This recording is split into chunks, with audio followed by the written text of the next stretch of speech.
Stay up to date with all the latest direct from the NBL? That is enormous! Well, download the free NBL app now. It's jam-packed with live scores, stats, exclusive content, and much more. Get it from the App Store and Google Play now.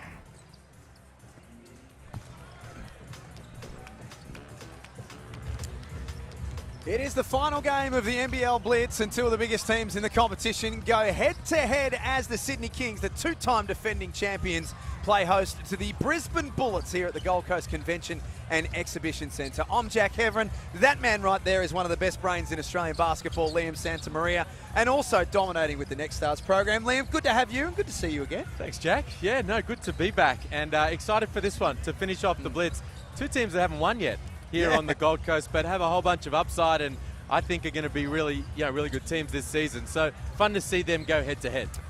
From a Sydney Kings point of view, they lost their first game to Southeast Melbourne, 93-86. They gave up a 10-point lead at halftime in that first game. Southeast finished really strongly. Second game went down to Melbourne, 105-87 on Wednesday. I would say the biggest concern for Sydney coming out of that game, Liam, was that they gave up 36 in the third quarter. Yeah, so they've had some really great stretches, have looked fabulous at times, especially when they've been out in the open floor and the tempo of the game has been played to their liking. And then they've had some periods where it's been a little trickier, when they've bogged down a little bit in the half court, and the turnovers have been piling up a little bit as well. They've averaged 19 turnovers per game over their first two games here at the Blitz, and a third of their opponents' points all up have come off turnovers. So need to start to look after the ball, make sure they're getting a good shot up each and every possession. They will go in tonight without DJ Hogue, who hasn't played at any stage in the Blitz so far. McQuatch Malawatch is also out due to concussion protocols that were sustained in Wednesday's game against Melbourne United. To the Brisbane Bullets, no prizes for guessing who the fans are here to support tonight at the Convention and Exhibition Centre. Lost by 4 to Melbourne in their first game, scored 30 points in the first quarter, but then lost every quarter after that. And that's what happens a little in pre-season. As we said the same thing just then about the Kings, that there's been some good patches, and then there's been some patches where they've got away from what it is they want to do. I like this Bullets team. I feel like they're showing some foundations here in pre-season that are really positive. They look a little different to the Bullets teams we've seen of recent years because they're getting down, defending. Justin Schuller's keeping them accountable at the defensive end of the floor, and they look really connected as well offensively. I really like Nathan Sobey at the 2. It's something we've been looking forward to seeing more of over the last few years. So there's lots for them to build off heading out of the preseason. In their second game, they lost at Illawarra 95-88. They led at quarter time 25-16, but Illawarra started to get on top out of that. No Rocco Zukowski tonight, not playing, as being banged around a little bit during the Blitz, which is fair enough when you're 17 playing against the big boys, so he'll be rested ahead of round 1. It's a shame, though, to be honest, because he's actually looked really good out there. Yeah. As you say, just turned 17, and with, the 40 NBA scouts and front office executives in the building this week, they've been really impressed with how he's gone about it. And the toughness he showed in that first game when he did get injured, rolled the ankle, and then came back out on the floor, played again in the second game, and now he's just going to take it easy as they head towards opening night. A couple of special guests as well to join us throughout this game. Chris Pongras, the general manager of the Sydney Kings, will be in with us in the second quarter. I'm really interested to talk about the way that they've composed this roster, Liam, particularly with the way that they went backwards, I suppose you could say, where they locked away the bench first and then went and chased the starting five. It's a different approach. Chris Pongras is a master. I mean, they've won back-to-back championships, and we give a lot of credit to Paul Smith and Andrew Bogut, Luke Longley, that ownership group, of course, so we should. We give a lot of credit to Chase Buford and what he did on the sidelines, and I'm not sure Chris Pongras gets quite enough of it because he is a very, very savvy CEO. Yeah. He's very good at working the cap, roster building. In the free agency, they went after some guys, and then when the bidding got too high, they pulled out and said, you know what, we're going to put that money elsewhere. In the end, that money went to a guy named Jalen Adams, and they got him back in the league, which is fantastic. And you're right, it's been interesting the way he put it together, but year after year, he's been involved in putting together championship-level teams. Jalen Adams is, well, Pete Hooley in the last game just said Jalen Adams has basically been in neutral. He didn't play in the first game of the Blitz, played in the second, had 7 points. I think he'd be pretty keen to have a big hit out before round one. Yeah, it's interesting. He might be of that mindset to say, look, I'm just going to do what I need to do here in pre-season, and then when the bright lights come on in the freeway series in round one, I'm going to bring out my best. Or he might say, yeah, you know what, I need a big performance just to get those juices flowing before the regular season tips off. So fun to see what he can put on the floor tonight. Just having a look at on the Sydney Kings bench there. Just trying to make sense of what we're looking at here. Denzel Valentine has a bit of blurry vision or potentially a nose issue here. What are we seeing, Liam? No, this is Jalen. Jalen, sorry, I should say. Jalen Adams, whom we were just talking about, and clearly there's a bit of a nosebleed type situation happening. We'll keep our eyes on that one very shortly. There is Rocco Zakarski. He's a very, very popular young man with the young kids. Every time I've seen Rocco in the building this week, all you hear is kids in the stands wanting his autograph. Rocco, Rocco! Yeah. And wanting him on the floor. The We Want Rocco chants have been bringing in Justin Schiller's ears throughout the week. Big kid, big future, but also a really lovable, friendly guy. So, you know, everybody's getting to know him a little bit in the NBL industry, and they're loving what they're getting to know. To the Brisbane Bullets, Aaron Baines, the big story to come out of their second game, 20-20. A bit hesitant to say wound back the clock, but it was an outstanding individual effort by him. He looks great. He does. He looks in really good shape. I think this team is being run in a way that he's enjoying and fits him. They're making a focus of him in the right moments to get him the rock, and yeah, he's setting, you know, bone-shattering screens as he always does, and he's cleaning the glass as well. So he's in great form heading into the start of the season. Starting fives for both teams: Jordan Hunter, Jalen Adams. Well, at this stage, Jalen Galloway will be starting as well as Jonah Bolden and Denzel Valentine, I should say, as I grab from my notes. For Brisbane, DJ Mitchell, Shannon Scott, Aaron Baines, Nathan Sobey, and Chris Smith. Our officials tonight are Michael Aylan, James Gregool, and also Brad Henshaw. The Shannon Scott signing, Liam, he spent last season at Cairns. They've gone in a completely different direction this year, obviously, they've gone very, very young, so Shannon didn't really fit the mould of what they were doing. But Justin Schuller clearly sees a role for Shannon Scott running this team. Yeah, there was a point in the off-season when Shannon was still a free agent, after Taron Armstrong had signed, that the Taipans did still have some interest in bringing Shannon Scott back in that kind of Pat Miller spot, as Mark Beecroft, the CEO of the Taipans, walks past. I hope he didn't overhear. No. In the end, they went with Pat Miller. Shannon Scott was scooped up by the Queensland rivals.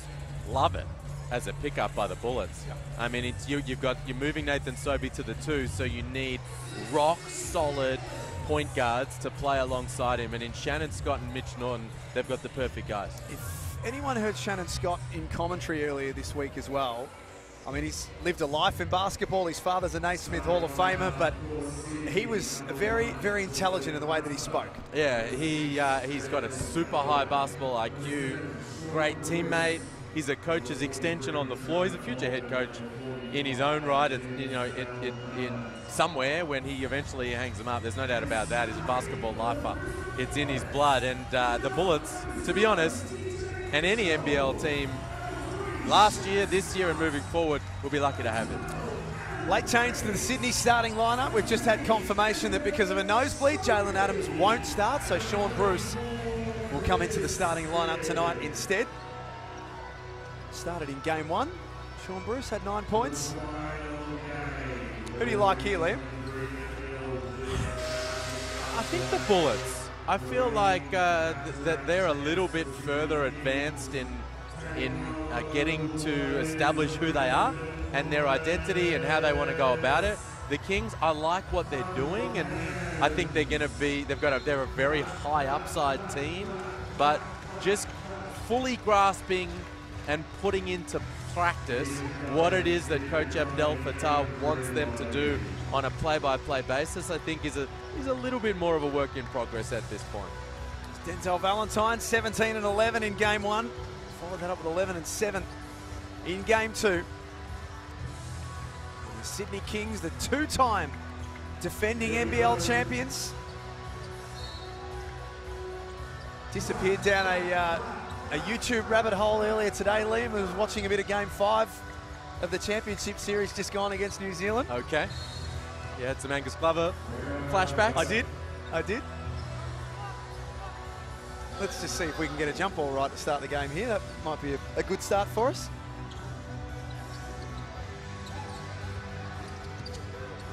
Kings in possession by Jalen Galloway.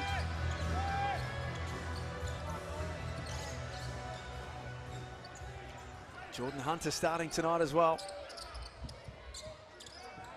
Jonah Bolden coming off the bench as he continues to build. Out there is Jonah Bolden. And Hunter can't tip it in.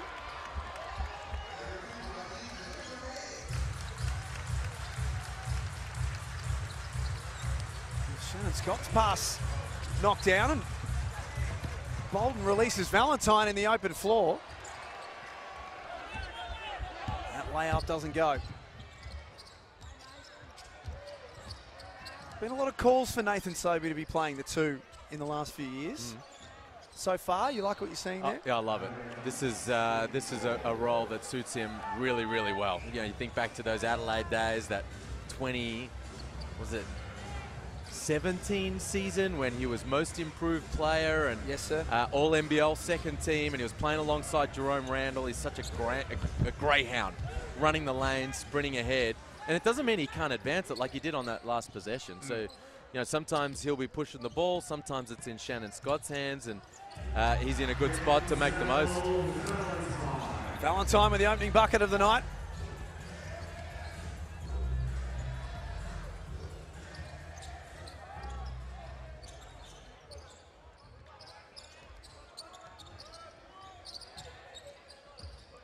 Shannon Scott with a shot clock in single figures. Sobey into the paint. That rim's out.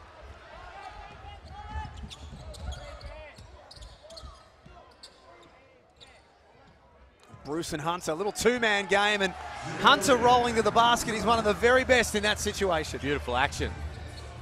Good execution. Sean Bruce, the extra pass at the last moment.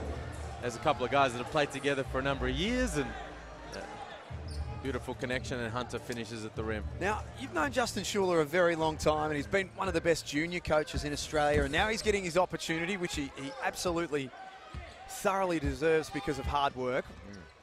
If we time capsule this conversation to the halfway mark of the year, Liam, as Geordie Hunter throws that one into the stands, what will the team stand for? What does a Justin Schuller coach team look like? His catchphrase with this team, his catchword is habits. He's focused on what their habits are on a daily basis and what they are on a play-by-play basis. And what he's talking about there are the finer points of the game. The one percenters. Do we block out every single opportunity? As DJ Mitchell knocks down that 3-ball. No missed blockouts. Yeah. It's got to become a habit to be able to turn around and find a body. Do we give up straight line drives like that, Chris Smith? Right there. Now he'll be talking about habits. Where are we forcing the ball? Because we're not forcing it straight towards the rim at any point. So I like the approach from Justin Schuller. They're trying to change the culture of what's existed there in Brisbane for a little while and make everybody accountable at both ends of the floor. Do you think there would have been some people who didn't know him as intimately as you and others do that may have been a little surprised that that was the direction Brisbane went? Yeah, I think so. I mean, he's an unproven head coach at this level, right? So anytime that happens, people aren't sure exactly what to expect. But, Matt, you're right. He's had experience as a head coach of junior national teams. That's, you know, a big part, the relationship that he has with Rocco Zakarsky, coaching him at the Under-17 World Cup. And he has learned under one of the absolute masters of Australian basketball in Dean Vickerman over the last few years.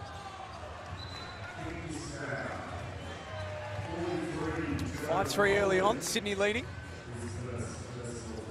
Always interesting too in professional sport when a coach gets an opportunity, who they take with them, who they trust, who they know they can work with. And as soon as Justin Schuller signed, within days, Darryl McDonald was announced as one of the lead assistant coaches. Yeah, cool pickup. Great addition to the coaching staff. Smith for down. three. That's down. He is so money. 8 of 15 in game one, backs it up with 12 points in game two. And he's just been cashed from long range. So he's now hit 8 threes at over 50% here at the Blitz. This contest from Baines. Knocked back out to Sean Bruce. Yeah, he's been hitting that shot for a long time as well, Sean Bruce. He's a super efficient player, Sean Bruce.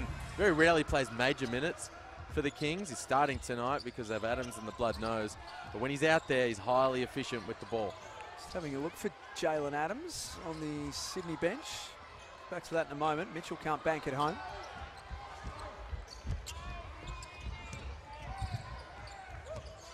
Galloway out for Jonah Bolden.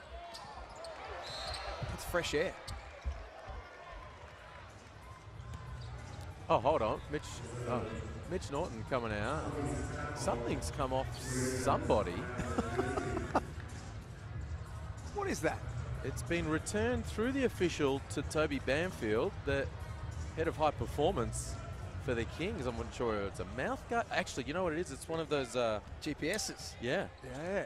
It's come out as the top of the back of someone's top. Actually, it'd be interesting to see if we had a GPS on you this week, because there's Sobey for three. Every time I've seen you, when you're not in commentary, you're up and down, you're talking to different people. You have been networking hard this week, my friend. Oh, shaking hands, kissing babies, getting to know our NBA friends in attendance as Bolden gets to the rim. So fun to see Bolden finding his feet here as the preseason continues. He's been hitting 3 balls, 16 points in his last game, and he's up and about early here. High time for Chris Smith from the same spot.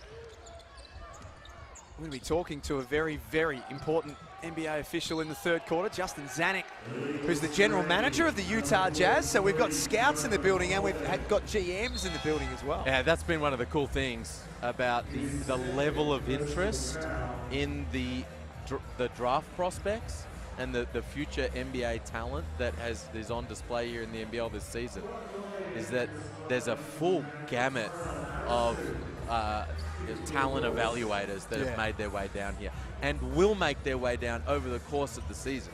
These guys have come here this week, scouts, international scouts, directors of global scouting, VP of player personnel, assistant GMs, and a couple of GMs. Justin Zanuck, as you say, from the Utah Jazz, Chad Buchanan from the Indiana Pacers have been here, but a whole bunch of those key decision makers are gonna come down under over the course of the next 3 or 4 months. So does that tell us, Mitchell falling away, pretty stroke.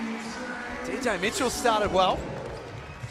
Does that tell us that the general managers think that, I mean, they're not going to come down here for no reason, are they? They must find Valentine for Hunter.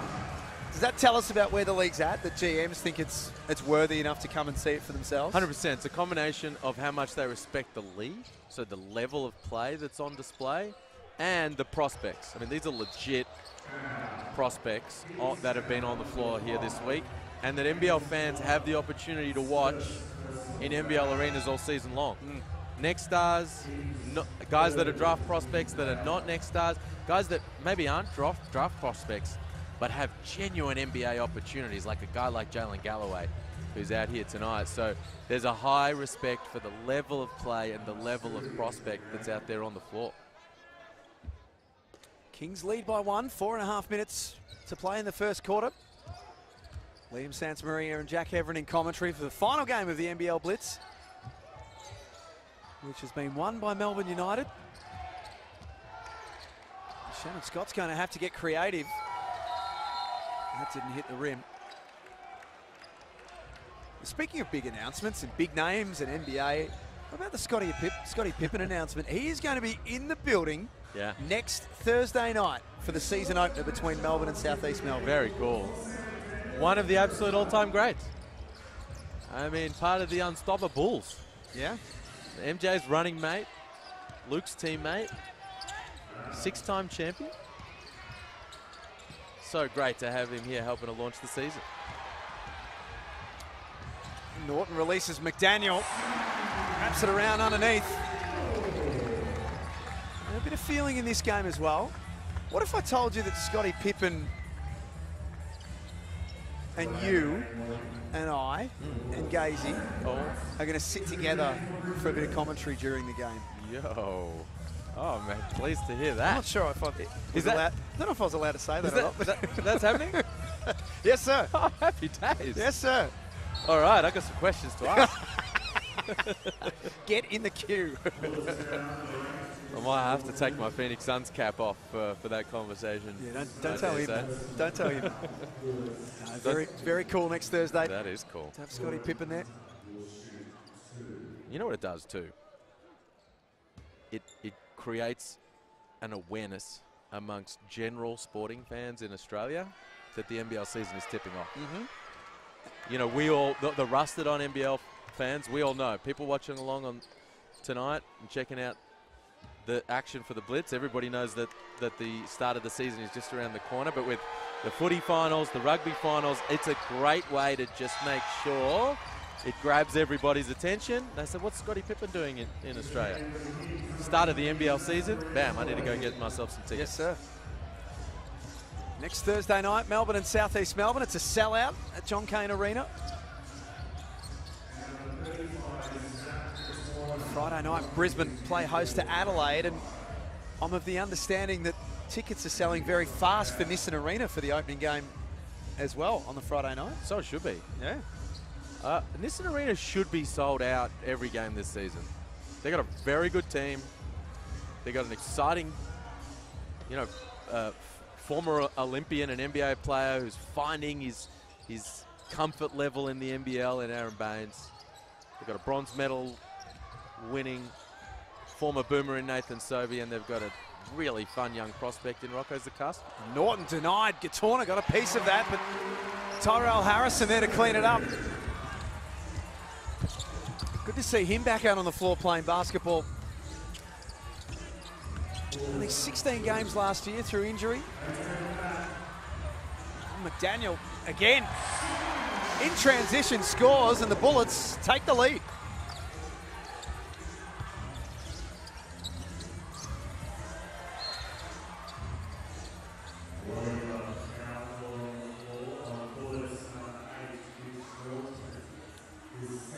They certainly seem like they want to play a lot faster this year, Brisbane. It's all about the defense. And when you get stops, you can run and have some fun, right? And this is a team that around the league, this is an organization that teams have felt like they can score against for a long time now. James Duncan, when he took over the team last year, he talked about all of this. I had the scout on Brisbane, and we always knew we were going to be able to score. Justin Schuller is trying to change that culture. Knockdown from Zach Gatorna. He's got some talent, played NBL 1 West with Geraldton. Averaged 19 points, 5 rebounds a game, and helped them to the NBL West Championship.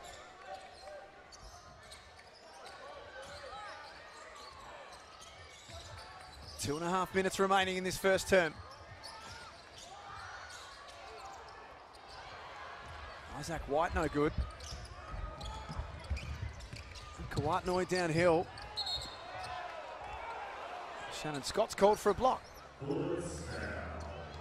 This is a small lineup that the Kings have out on the floor. We've seen this a couple of times from Coach Abdel Fattah. As a timeout's called, here's Courtney getting downhill. Tough whistle on Shannon. Scott, we get another look at it here. I know, maybe getting in underneath him. But yeah, they've got, they're versatile, man. They've got obviously Geordie Hunter and Jonah Bolden, but then they're going to throw out some lineups like this one.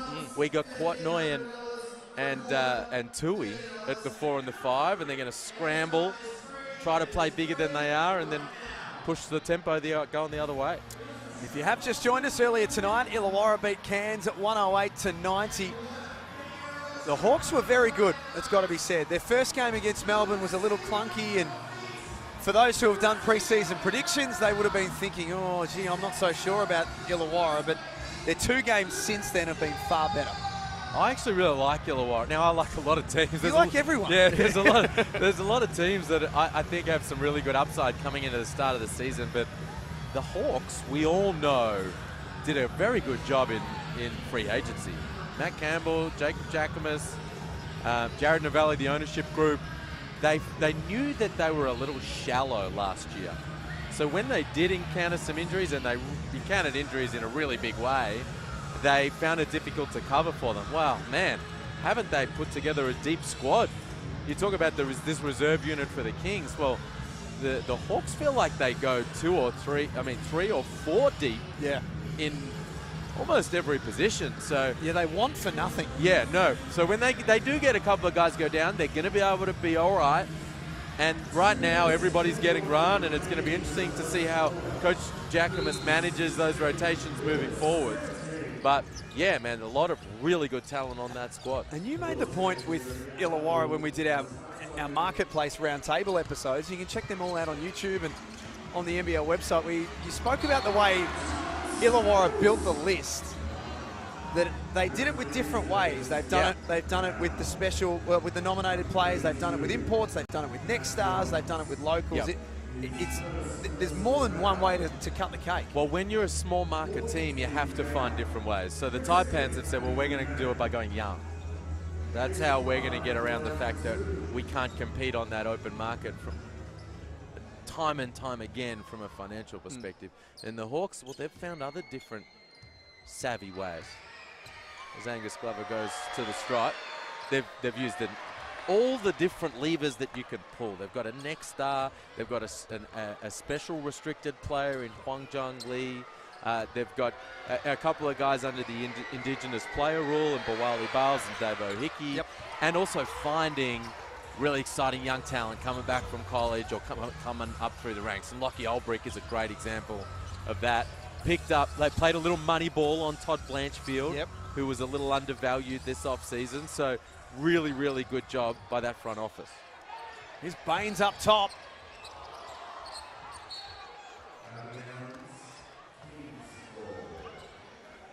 There's Angus Glover, the hero of Game 5 of last year's championship series. Played through broken ribs, and then the break in the ribs were causing other issues for him during the game as well. They've made some enormous plays down the stretch. Kawatnoi off the window.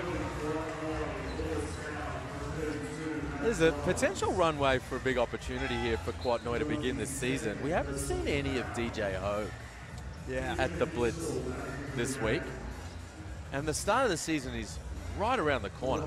And this is what Kawatnoi does really well, and it's how Coach Abdel Fattah wants to play. Attack the rim with reckless abandon. We want shots at the cup, we want free throws, kick-out threes. So that fits Kawatnoi perfectly, and if Hogue isn't quite ready to go, he's going to play some big minutes to start the season. Well, Chris Pongrass, the general manager of the Sydney Kings, will be with us in the second quarter. We'll pose that and a few other questions to him. Nice easy 2 for Baines over the top of Tui. Well, with this little squad, they've gone into the zone to try to combat the influence of Aaron Baines in particular, the Kings, but he was able to find his spot right there.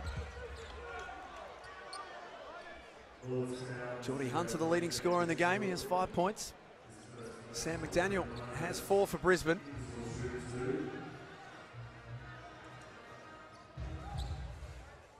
DJ Mitchell not too happy with that call.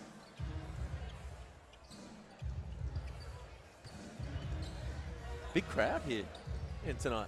They're all the way up the back, aren't they? Yeah. Which they haven't been all week.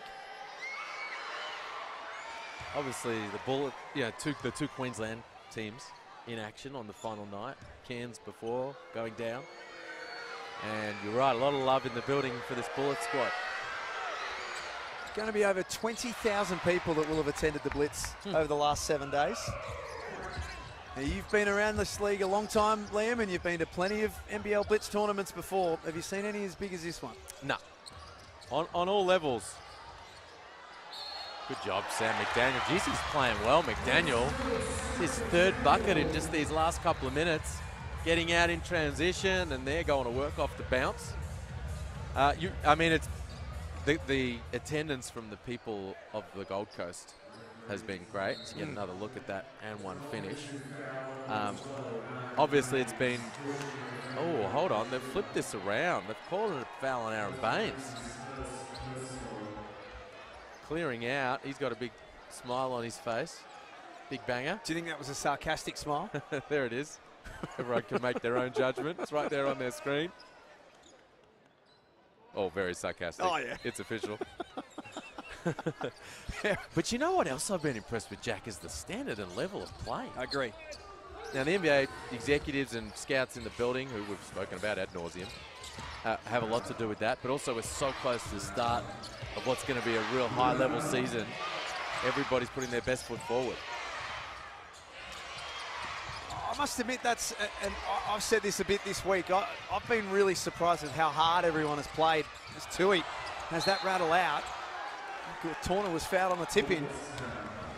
Kind of expected, I've never been to a Blitz before. I've only ever, we've done commentary remotely and whatnot. Yeah.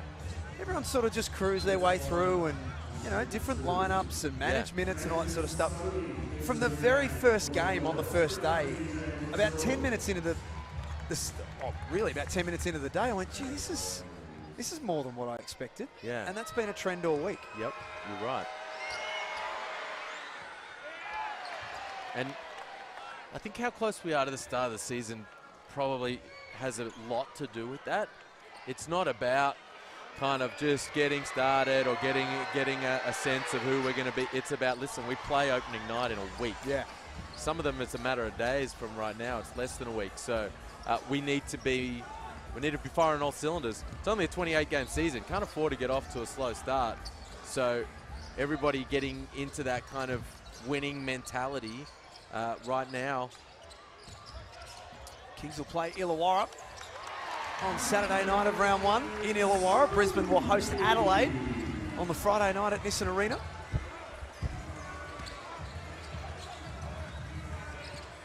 Last play of the opening term. Glover, lights out last season. A little short on that one. At quarter time here at the Gold Coast Convention and Exhibition Centre. It's the Sydney Kings who lead 22-21. Jordan Hunter has 5 points. Scoring shared around for Brisbane. Nathan Sobey is their leading scorer with 5. Fun first quarter. Two teams that are trying to get a little bit of a win under their belt as they finish off the Blitz. And, I think that was a high-quality first term. Both teams shooting around 50% from the field.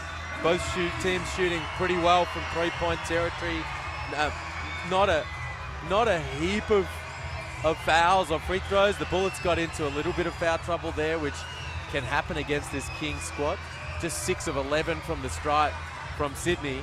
But and everybody sharing the scoring around a little bit as well. So very fun first quarter and a 1-point lead to the purple and gold. A reminder, after halftime, Justin Zanuck, the general manager of the Utah Jazz, is going to join us in commentary, but we just continue to roll the big names through here at the NBL Blitz. The general manager of the Sydney Kings, Chris Pondgrass, is with us right now. Good to see you. Thank you for being with us. Of course. Thanks for having me on. Great to have you, CP. What have you made of this opening quarter as you guys try to get a W on the board at the Blitz? Oh, it would be nice to get a W on the board. It was a good first quarter up and down, but JA got a bloody nose right before tip. Yeah. So people, I'm sure everyone at home is wondering what's going on. He's just had nosebleed. Just out of nowhere? Yeah, out of nowhere. So no contact. So they're just trying to stop the bleeding and get him out there. So I'm hopeful we'll see him in either this quarter or in the second half. Got any old wives' tales or mothers' remedies to stop a broken nose or a bleeding nose? They were sticking some toilet paper and some tissues up there. So. Oh, come on, man. Poor guy. Poor guy. Come find some Kleenex.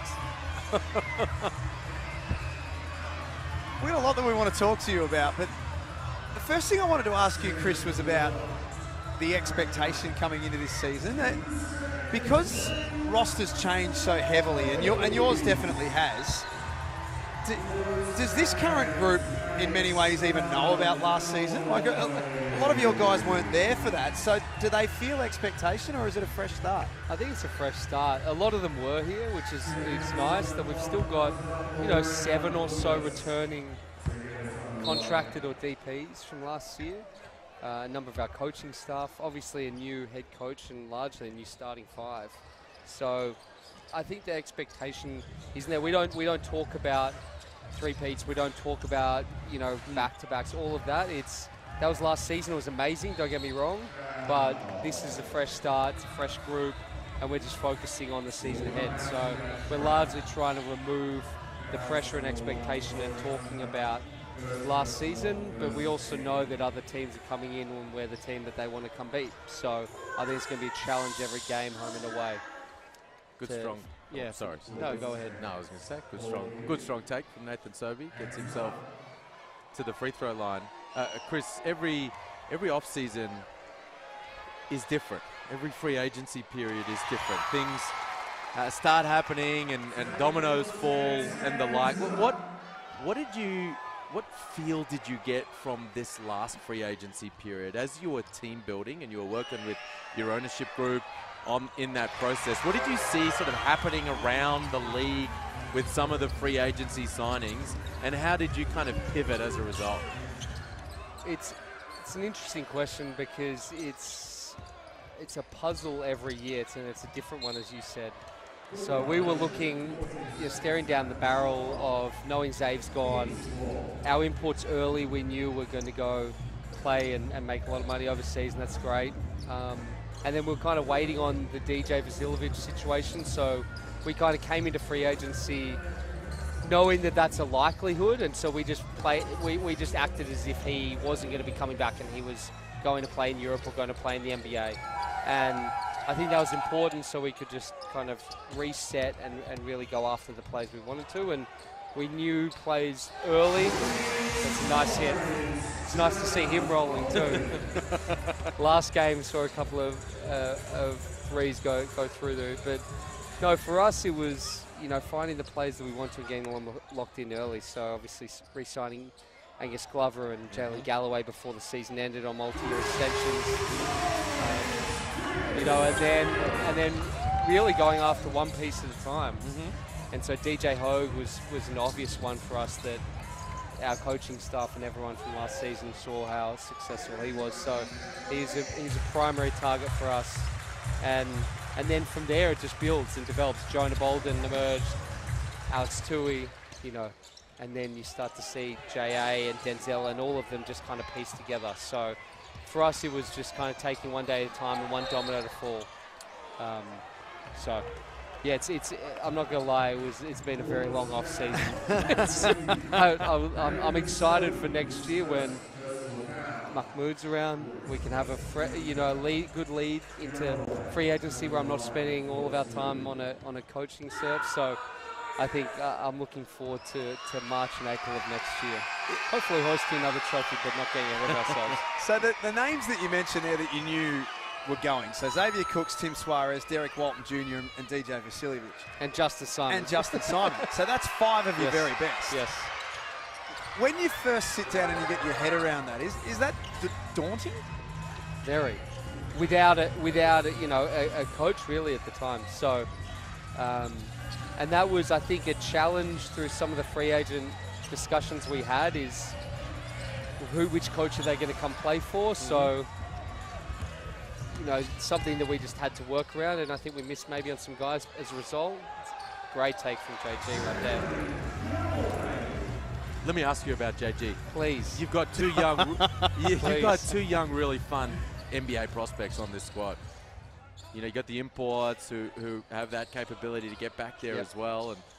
And but Galloway and Tui in particular, as Tyrell Harrison finishes through the contact. One a draft prospect, one a potential free agent pickup. What are you guys seeing on the training court on a daily basis, and what conversations are you having with NBA team personnel about their upside? Yeah, I think, you know, a lot of them have seen JG's progression over time, but from talking to a number of the scouts here this week, especially those that came and watched practice and shoot around, and his game, particularly his last game, and how aggressive he's been.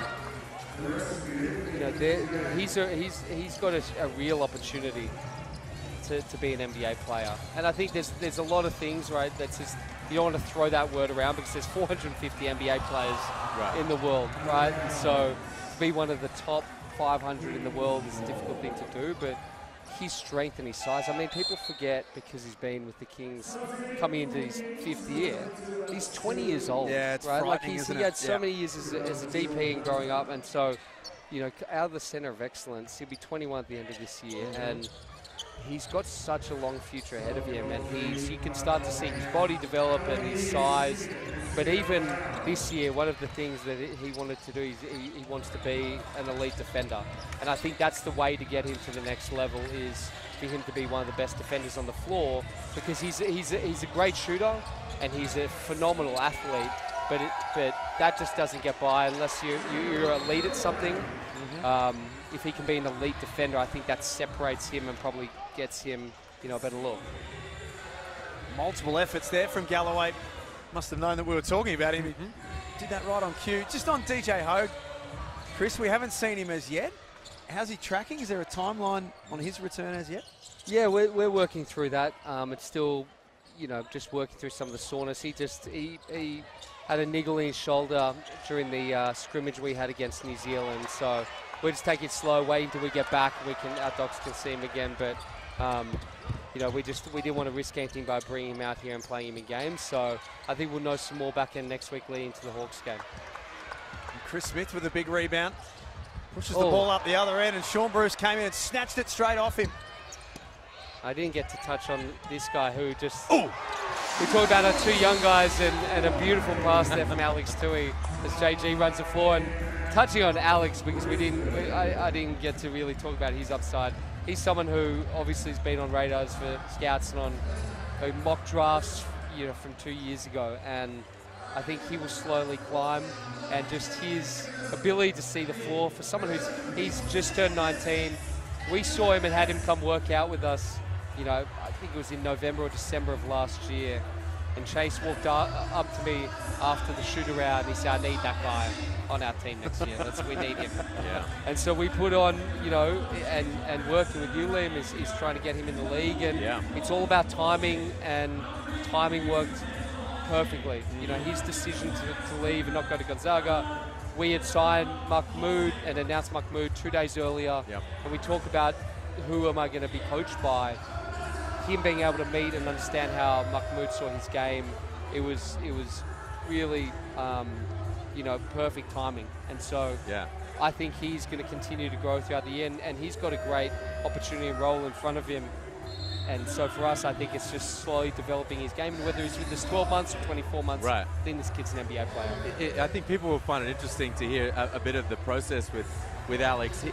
In that period back in sort of, you know, was it September, October last year before he made his commitment to Gonzaga, he took tours like American prospects take tours to NCAA schools. Yeah, right. He took tours to NBL teams. He spent some time with you in Sydney. He spent some time with Southeast Melbourne and Melbourne. He spent some time down in Tasmania. Teams around the league were keen to host him, spend some time with him.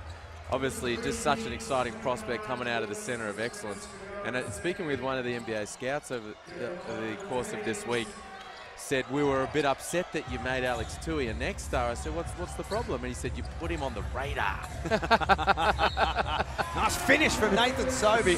How could you do it, Liam? How could he said we thought we were maybe one of the only ones. So I'm just trying on top of him. I'm just trying to work this all out here. So he's toured the teams. No doubt there would have been some dinner and whatever. Yeah. So are you saying that wherever Chris and the Sydney Kings took him for dinner was better than the other places? Was that the secret? I think it was. And if so, where do we need to go in Sydney? I think it was his mum, Kath's positive feelings towards Luke Longley. That really helped. To be it helps honest, when you've got Luke Longley and Andrew Bogut coming, two of the best Australian big men to come and sit with you and talk to you about how they can help develop you as a pro. What also helped is conveniently his tour to Tasmania was when we were playing them, and so we ended up winning that game. And by coincidence, Tasmania actually sat him, I'm assuming accidentally, next to one of our owners. Oh, no. So he was able to help. Matt Denholm was able to help recruit Alex while watching on tour with Tasmania. Right there. It was Alex Tui, just not Alex Saab, but that's okay. Now, speaking of those names you mentioned, I've always wanted to ask you this. So you're in a room, there's Chris Pongrass, Andrew Bogut, Luke Longley, Paul Smith, and you're debating the big issues in Sydney Kings life. Who wins? Oh, Paul's Paul Smith. No, it's we've got a great group and of collaborators, and they actually, our ownership group is very trusting of the direction of the basketball department. So we put forward recommendations. A little bit going on here. There's a little bit going, a little bit chippy. Aaron Baines and Sean Bruce. It won't shock anyone to see that Sean Bruce is never part of these situations. It was a hard hit from Bainesy, but I tell you, he's right. It was a push from Jalen Galloway that created the moving screen that landed in a Sean Bruce. There's still a little bit of a chit-chat about it. Sean Bruce would be like one of those little bow buns out the front of the convention centre in the hand of Aaron Baines. Oh, Bainesy looks in great shape. You know what? They're bloking the sleeping dragon here. Yep. Yeah. That was a strong take. He's come in looking in phenomenal shape, and I think a 20-20 last game for him, I think he's going to be in prime form coming into the season. But just finishing up the last discussion around our ownership group and their trust, I think, of the basketball department. And so they weigh in and ask the right questions, but at the end of the day, if they're comfortable with the approach we want to take, they're largely trusting.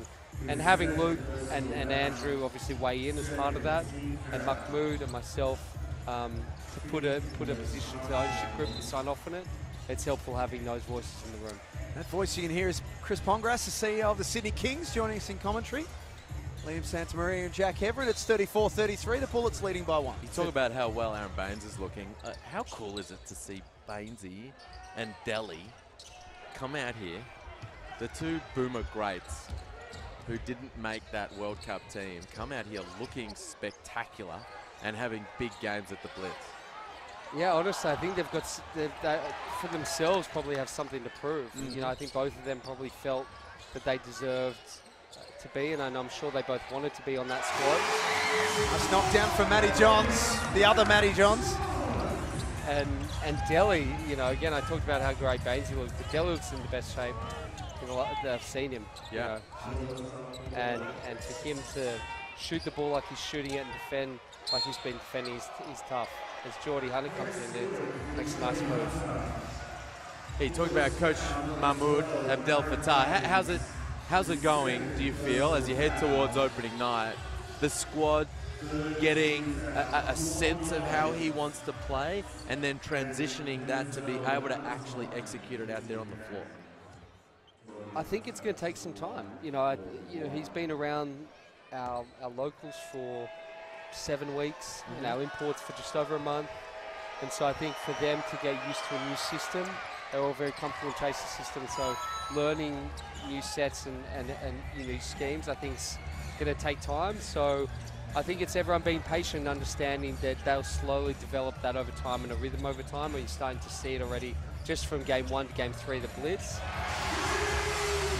So I think there's going to be some patience in there, but him also playing with different lineups, right, and using this Blitz as a way to experiment what works and what doesn't. You've been known under Chase Buford, Chris, as a high-tempo team that pushed the ball at every opportunity. Will we see similar? Definitely. I think so. That was one thing in our interview process is Mahmood wants to play fast.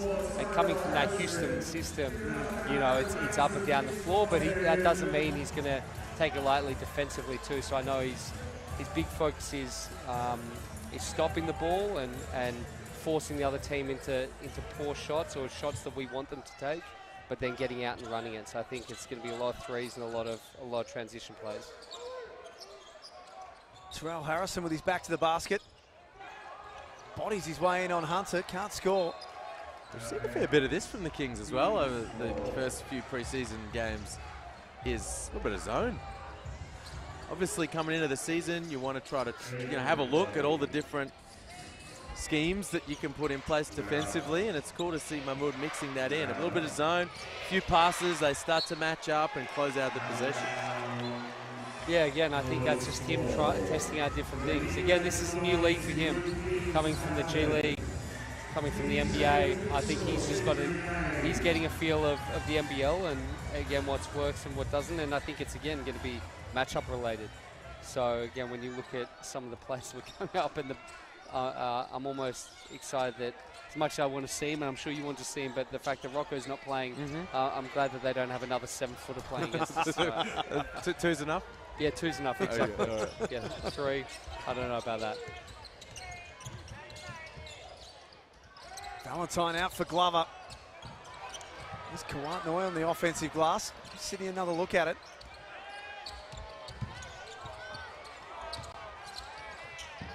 Valentine's pass is intercepted by Isaac White, who's come on and given them some spark.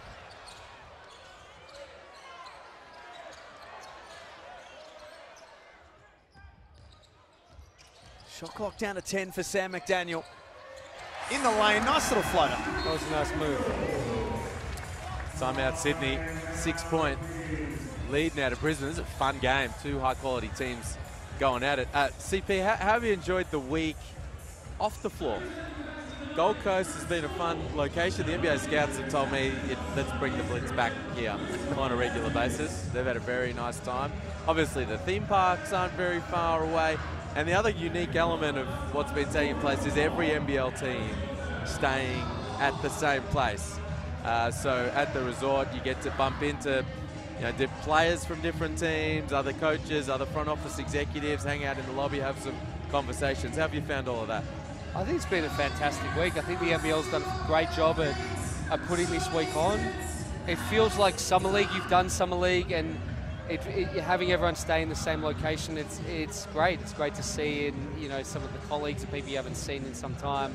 The NBA scouts, I think there's 42 NBA scouts here from 28 different teams, and so yeah, it's great to be able to reconnect with them and talk through some of the players. But yeah, I think it's been hosted really well. It's been, I think there's over 4,000 people here tonight, so it's been, I think, strongly welcomed by the fan base. And yeah, it's been nice to be around the team and feel what a nice long road trip's going to be like for the year, and just good energy around the league as we head into an amazing season. And to see then while we're up here, Scottie Pippen to be coming down, announced to be coming down to Melbourne. It's going to be a fun week. It's going to be a very fun week. Are you a golfer? Have you had a chance to play golf this week? I'm to my dad's dismay, I'm not a golfer. He used to have a golfer in his time. It's never took to me. I'm sorry. I was going to say, for where you're staying, it's the perfect place.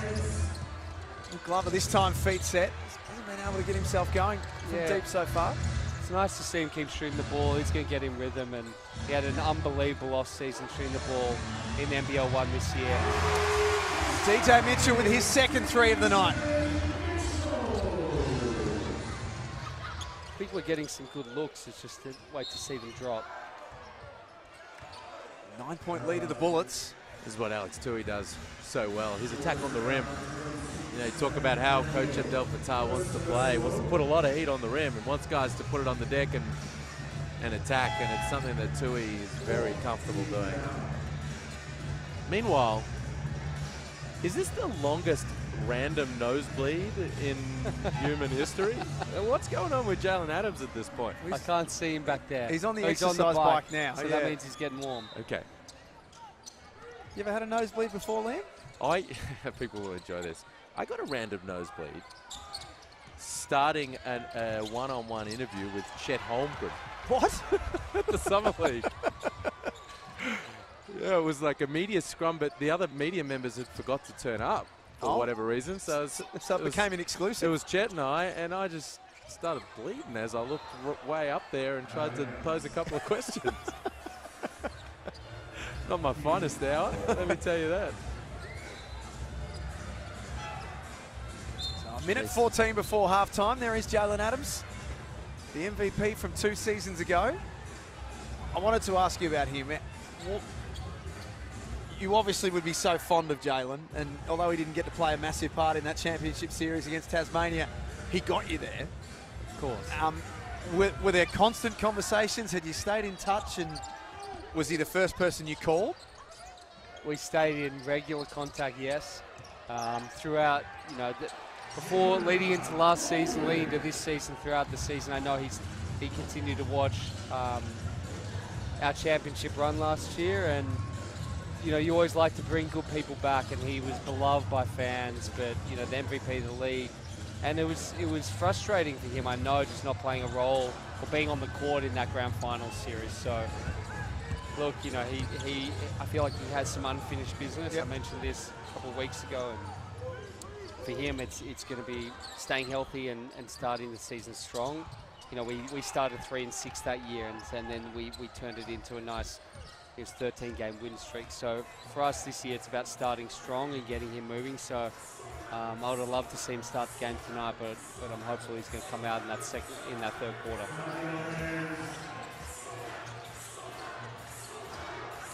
Scott to the basket. Harrison with the offensive rebound strip. There's still time for Sydney here. Tui can catch and shoot. Got it! Boy Wonder does it on the stroke of half-time, and the Sydney Kings cut it back to 5 the difference, 45-40. Heads up play on the buzzer, the poise, the kick ahead, and then just the awareness of the clock, the feathery touch. That's a tough 25-foot floater. On the 1-foot floater from Alex Tui. Nice moment for the Kings heading into the half. Leading scorer for Sydney is Jonah Bolden. He has 10 points. Jalen Galloway has 9. Jordan Hunter has 8. For the Brisbane Bullets, Nathan Sobey, their leading scorer, with 10. DJ Mitchell has 8. We're going to come back with more from the Gold Coast Convention and Exhibition Centre very shortly. Chris Pongras, thanks for stopping by, and best of luck this season. Thank you both for having me on. It's great to be here. Good man. Stay with us. We'll be back shortly on KO Freebies. Our game is made for moments. We stop at nothing, on or off the court, here and abroad. Every fan, incredible. Every game, every experience. From game-winning buzzer beaters to posterising dunks. The immeasurable passion and fierce rivalries. Every legacy, every team, and the strive for greatness. No matter the moment, it all matters to us. Hungry Jacks NBL. Every moment matters. Supercoach NBL is here! You've never seen fantasy basketball like this. Stop dribbling, start playing. Play the official fantasy NBL game at supercoach.com.au.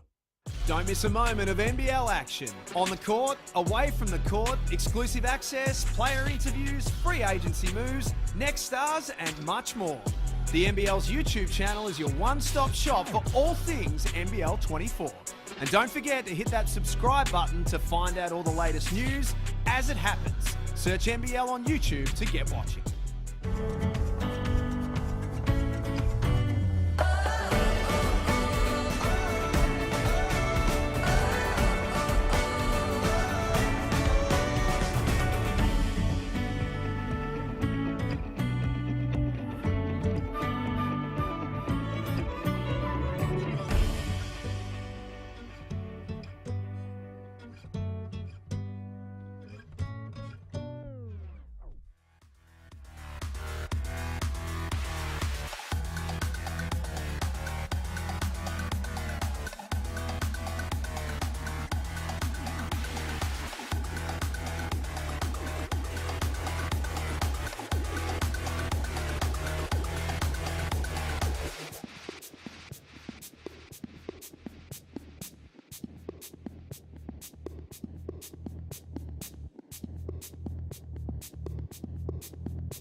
Great to have your company at the NBL Blitz. The Sydney Kings trailing by 5 points at halftime, 45-40 over the Brisbane Bullets. Liam Santamaria and Jack Heverin in commentary for the last game of the Blitz. And the Bullets have been pretty sharp in this first half. Yeah, they got on top in that second quarter. It was just a point in it at quarter time, but really, really sharp.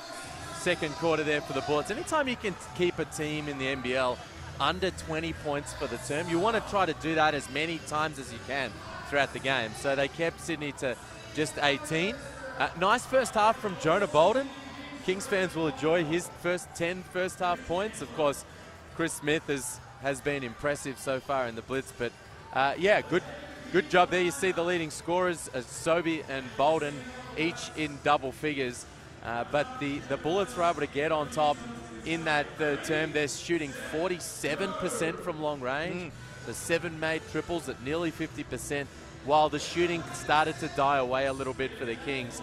They're down to 20% from three-point territory. And again, they've left some points at the free throw line in that first half, the Kings, like they have in previous games this week. So fun first half, and the Bullets just with their noses in front. Chris Smith, from a Brisbane perspective, he's something that they didn't have last season, was that real knockdown shooter. He's starting to really find his range now for this Brisbane team. Well, I mean, throughout the preseason, right? Like, he had a game before the Blitz where he hit 7 3 balls in one of their hit-outs, and then he came in across the first 2 games here, went 7 of 14 from 3, and then he's come out and knocked a couple down here in this first half. He's, where is he? 2 of 4, so maintaining that 50% rate. He's a very nice piece. When you want space for Big Banger inside, you want space for Nathan Sobey to be able to slash towards the rim, you got to have perimeter shooting, and Chris Smith provides that for this squad. And the other that we spoke about a lot, particularly in the second quarter with Chris Pongrass, is Aaron Baines, who only has 4 points tonight, but it's the presence and it's the physicality. But I think the thing that is really noticeable from where we are courtside, Liam, is just the body language, just positive body language. He looks really engaged. Yeah, he does. And again, it's I go back to what I said earlier in the broadcast. I get a sense he's enjoying the way in which this team is being run. That there was a lot of questions when Justin Schuller took on this job as a rookie head coach at this level. How's he going to go with Aaron Baines and Nathan Sobey, 2 really established veteran guys who, as we see Jalen Galloway get up, that was a fun highlight. But speaking with Schuller, he said those guys have been great. Yeah.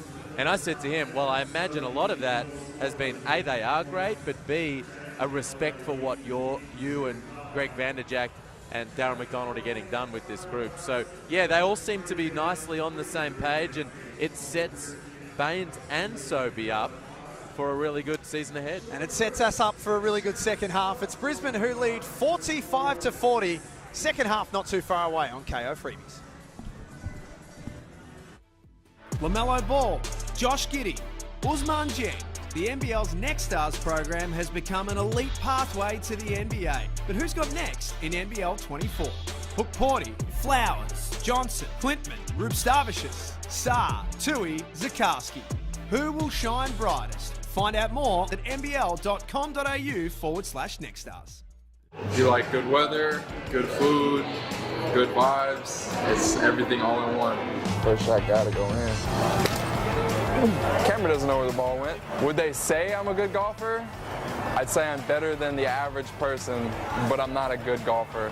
There's never not anything to do. Like, we got Top Golf here, there's Movie World right across the road, plenty of beaches in the Gold Coast, unlimited restaurants. The Gold Coast is super nice and you can't really complain about anything out here.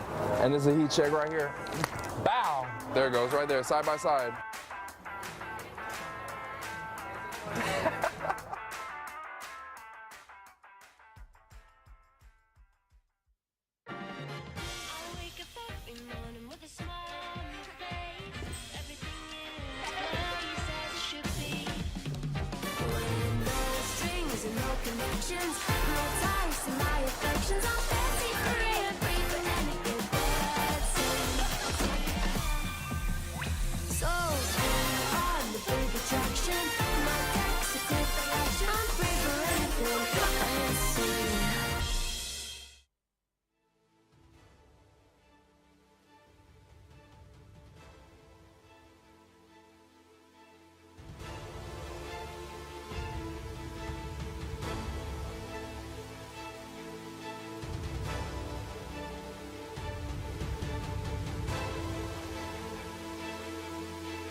Welcome back to the NBL Blitz on KO Freebies. We're about 3 minutes away from the start of the second half. The Brisbane Bullets leading over Sydney 45-40. Jack Heverin and Liam Santamaria in commentary, a very special guest to join us in just a few moments' time. And if you weren't with us earlier today, the Illawarra Hawks strung together another impressive performance. Winners 108-90 over the Cairns Taipans. It was a game where they shared the load really nicely. Tyler Harvey had 16 points. The big story again is Lachlan Olbrich, who had 18 points, 6 rebounds and 5 assists. And judging from the tweets using the hashtag NBL Blitz and the hashtag NBL24, judging from the tweets from that game, the story of Illawarra and Cairns was Lachlan Olbrich. Oh, he's very fun. Yeah, it's, you know, there's one of the draft prospects that are in the NBL this season, Rocco Zakarsky, but Lachlan Olbrich is well and truly another one.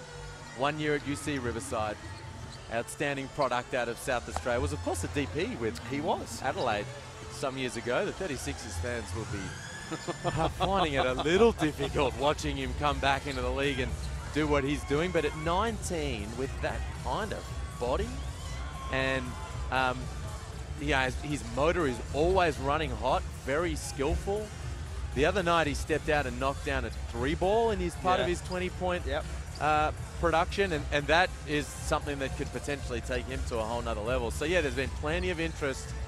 NBL fans are loving to see what he's been doing here at the Blitz, but so have the NBA scouts and front office personnel. I think the other thing that really took me in the second game, in transition, happy to put the ball on the floor, nice handles. Yeah. And he's got everything. And can, so he can push in transition, can use his physicality and strength to create a bit of space at the rim. One scout was telling me what he found really impressive was his ability to decelerate in those moments. So as he's attacking the rim and he's getting physical and he's looking to go up, he can be a little undersized, and he's not an unbelievably explosive athlete. So he's crafty, slows down just at the right moment to be able to create space and get it up and over and in the bucket. So yeah, he's had a really impressive week and looks like a fun guy to watch this season. Now, I know you've been busy, Liam. You're obviously networking and doing what you do as the general manager of the Next Stars program, and you're outstanding at it. The little Santa Marias are up here for the last few days. Have you had a chance to get out and about? Yeah, no, we popped over to Wet Wild. Oh, did you? Today, which was great. Good fun over there, and they've been enjoying the basketball. My little guy in particular is he's a little baller and a big fan. So as if he had a choice. Yeah, he knows all these players, and he knows their numbers, and he's got his favourites. So really cool to be up close and personal. And then we've been able to score. They're all not I, but the others are all big Carlton fans. So we've scored tickets to the Lions Carlton preliminary final tomorrow. So big day ahead. That's going to be a very, very exciting contest. That big night in Brisbane tomorrow night. The Brisbane Broncos are in the preliminary final as well in the NRL. But we've timed it to perfection to finish up tonight. Of course, you can use the hashtag NBL Blitz to join us. You can also use the hashtag NBL24 all season long. Good chance for you to tell us via social media who's impressed you the most. Team or player, whoever it may be. So I'll ask you the same question, Liam. Team or player, this is a question without notice. Who's impressed you the most this week? Oh, it's a good question. I think Daly. Yeah.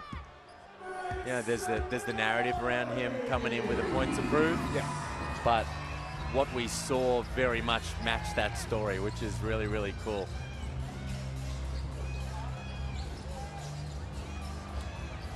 Nathan Sobey with a part to the basket. Jalen Adams into the game for the first time. If you've just joined us, Jalen Adams was slated to start tonight, had a blood nose just before tip-off and took the best part of a half to try and stop the bleeding.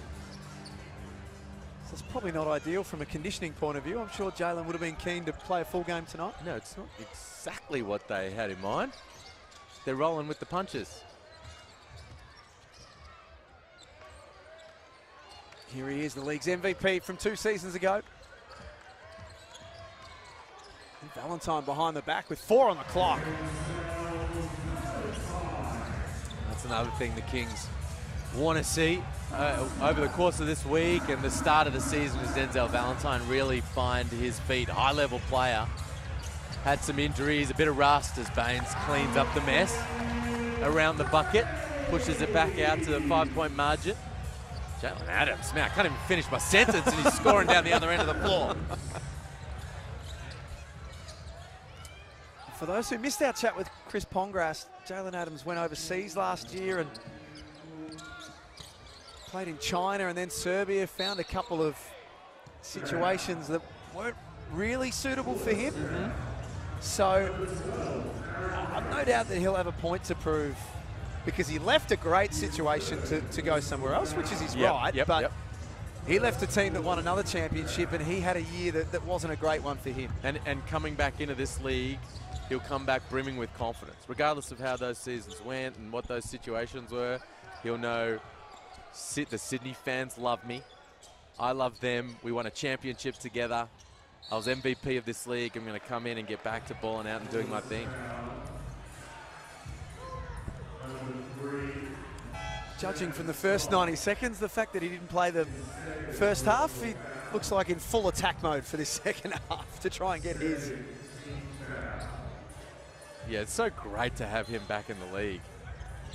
What a superstar he was 2 seasons ago. Valentine, nice touch. Talk about looking comfortable in this league. Denzel Valentine has impressed in every game he's played for Sydney so far.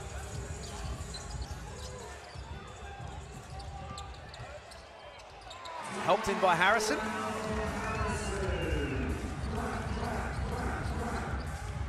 This time Valentine from the corner. How does that rattle out?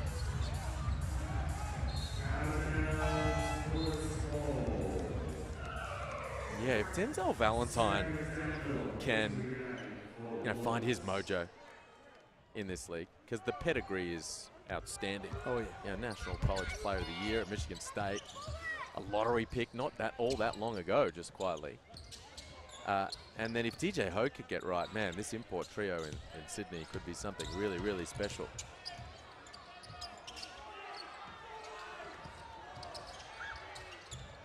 McDaniel threw it upstairs for Harrison, who draws contact. Tyrell Harrison will go to the line. What about you, Jack? Team or player this week that has impressed you the most? Yeah, I think Delhi and Melbourne United are the obvious one.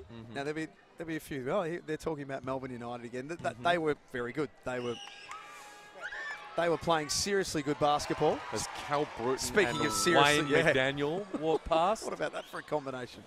A couple of points per game. Wayne McDaniel still looks 24. Looks in wonderful condition. Wayne McDaniel scored so many more points than I think most people realize in this league. Oh my, he was just a walking 25. Yep. Sun's out here playing quite well. His new home in Brisbane. Denzel Valentine. That's 7 points this quarter. He's starting to take over. No, I think if it was outside of Delhi, if you were asking me about a team, Liam, then I think the Breakers. Oh yeah. I just feel like a few people coming into the blitz. Jordan Hunter sends Nathan Sobey out of there. And the shot clock will beat Brisbane. Well, that was an impressive play from Jordy Hunter. As Sobey is explosive, quick, athletic, and was exploding towards the rim there, and Hunter just timed it perfectly, tracked him from the perimeter to the rim and sent that packing.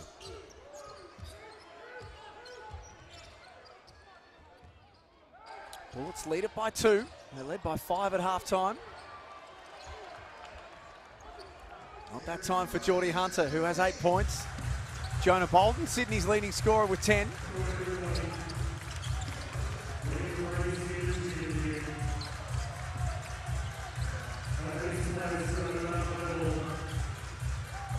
Matt Johns hands off to Sobey. Shot clock at 3.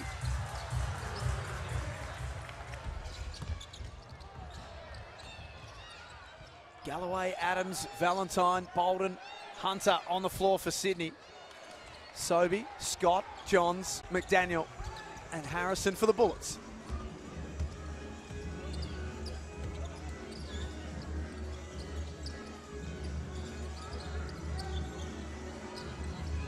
Sam McDaniel in the mid-range.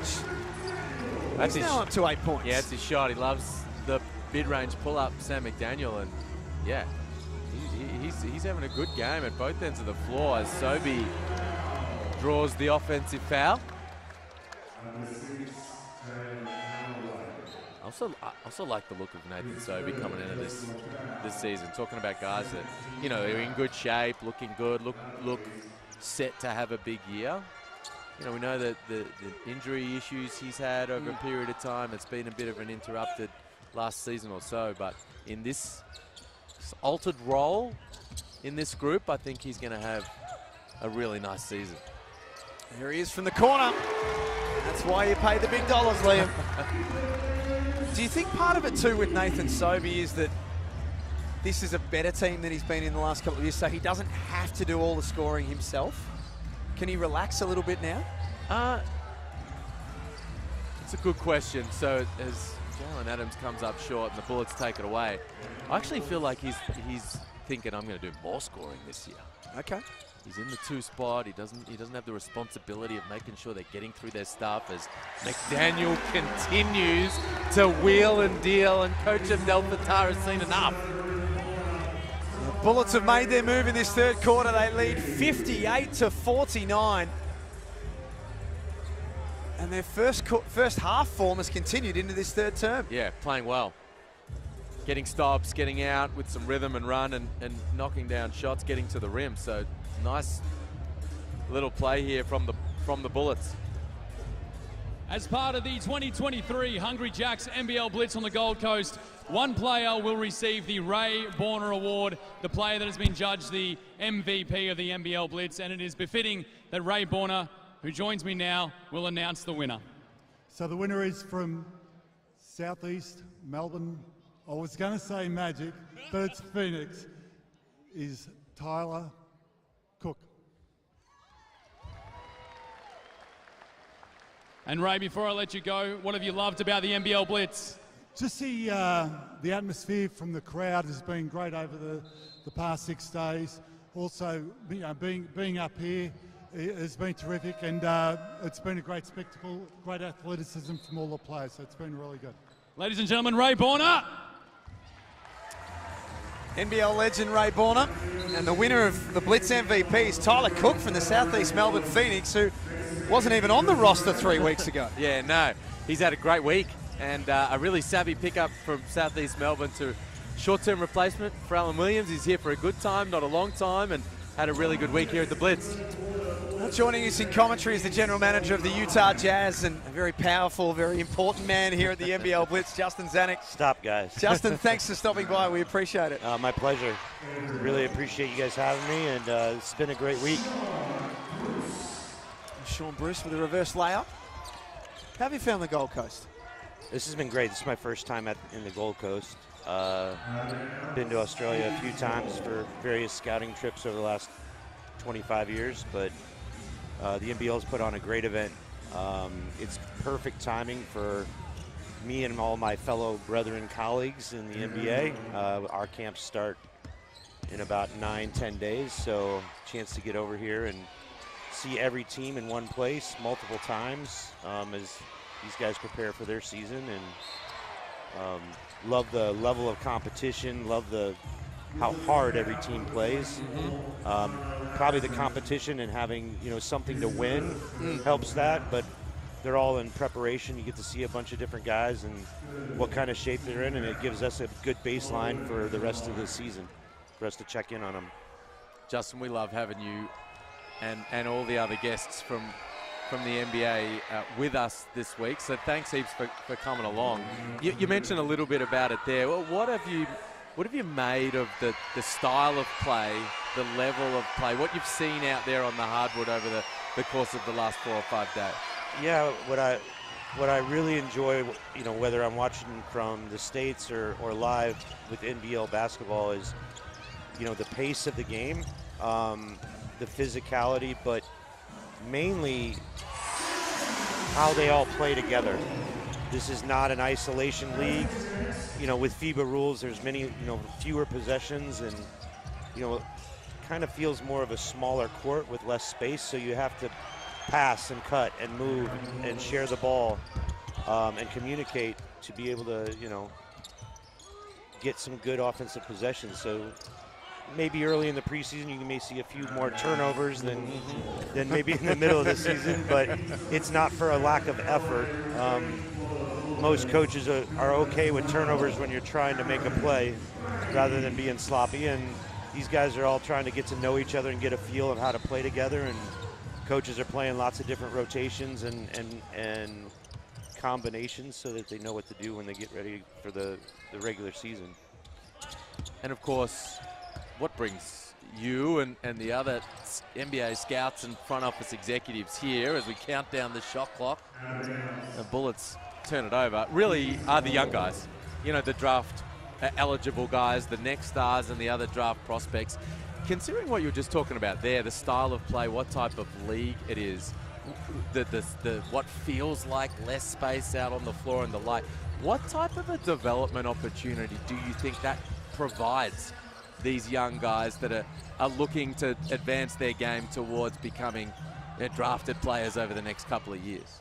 Sure. I mean, anytime a young player has a chance to be put in a system, a professional system,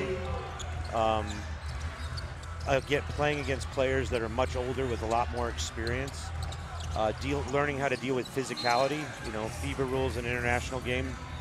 As quick as the NBL plays, there's still a very good level of physicality, which as these guys progress, they're going to see higher and higher levels of that with bodies and speed and strength. So them getting a taste of that and being able to adjust, along with the coaches developing them with minutes on the court. This is not, a lot of these guys have come up playing obviously against their own age group, maybe a couple years up if they're international players playing FIBA under 16, under 18, and they're playing up. Or even a few that have played in college and maybe for a year and come over here. It's still just another level of physicality which aids the development.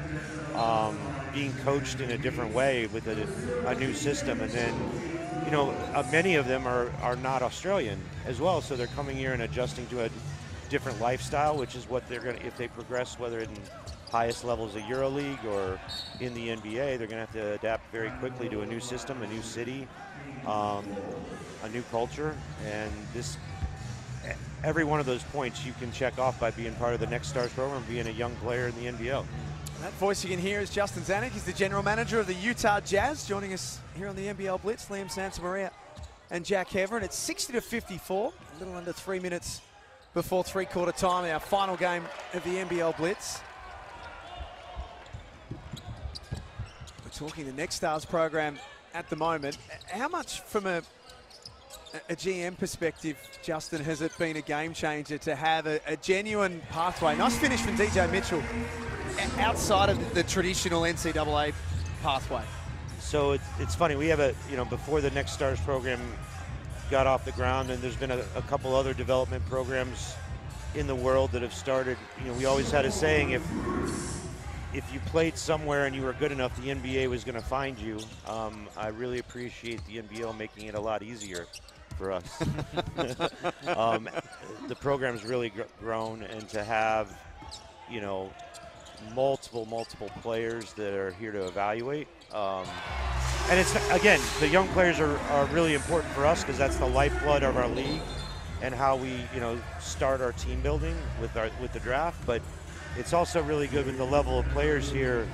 The globalization of the game, you've seen so many players maybe even be drafted in the NBA, maybe not make it the first time, wrong situation, wrong time in their life. They go overseas, come and play and learn and develop, and now you see these players returning to the NBA too. So there's development possibilities no matter what your age, whether you're 18, 19, or you're 24, 25, and trying to get to the next stage of your career and be the best player that you can be as a professional. And this is a great league to play in. The support of the fans and the actual organization of not only this event but the entire league. It's a blast. Sam McDaniel with back-to-back threes.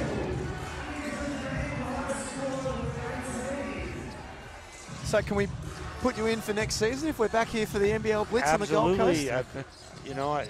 I'm hoping that this, especially the timing, like I said, the timing works out great for us. And, for the NBL to establish sort of a marquee event within the, at the beginning of the season, I can't wait to continue to support it. Even if the flight's a little long. It is a little long. It is a little long. Justin, we also really appreciate what great partners you guys at the Jazz have been with the NBL over a period of time here. NBL, NBA preseason games in particular. We've got another one coming up with you guys hosting the New Zealand Breakers on October 16. And that would be, I'm going to say, maybe the 5th or 6th. I believe so. Time. Yeah, over the last, I'm starting my 11th season in the league. 10 with the Jazz, the 10th with the Jazz. We've had Adelaide a couple times. We've had a few. Perth, Sydney. Yep. Let alone a couple Aussie players as well on our roster over the years. Guys we know all too well. Well, if I'm any judge, one of them in particular is a fair chance to be watching right now. He consumes the NBL at every opportunity. Joe loves it. Slow-mo Joe. Great ambassador for the league. Former player. Yeah, he is. He's a junkie. Harrison off the glass. Brisbane have now opened this up to a 10-point lead as we head towards three-quarter time. Yet to win here at the NBL Blitz. They'd love to finish on a winning note. Valentine falls over. Smith from halfway. Go! Oh, wow! What a way to finish the term. Points have been waved away. Oh, where's your sense of occasion? Oh, that was fun. It was chaos. It was a turnover, and then bam! A step behind halfway, Jack. He knocked that thing down. 70-60 with a quarter to play. Justin, just on your story, I was reading today that you spent a bit of time as an agent to start with. Is that correct? 15 years, yeah. What made you change? Nothing really other than the opportunity coming up.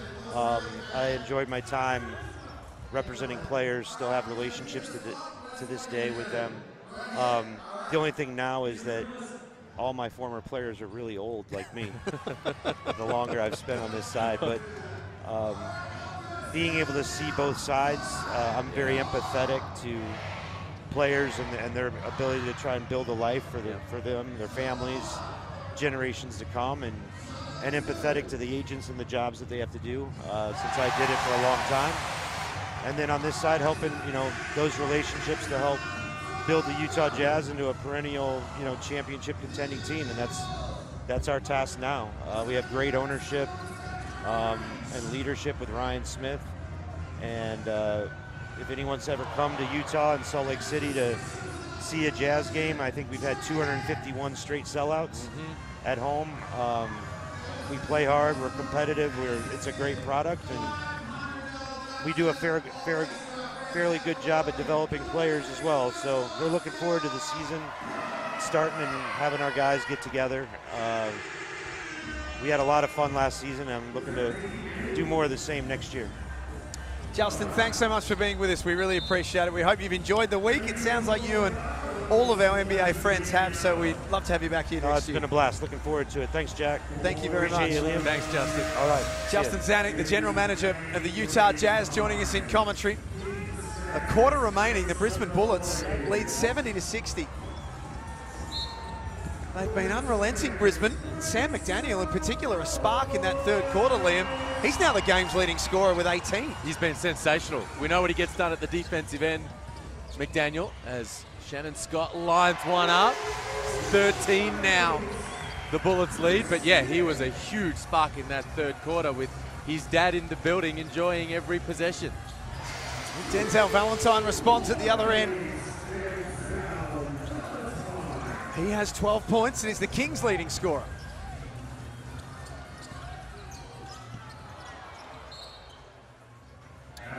He's going to put up some fun lines this season, Denzel Valentine.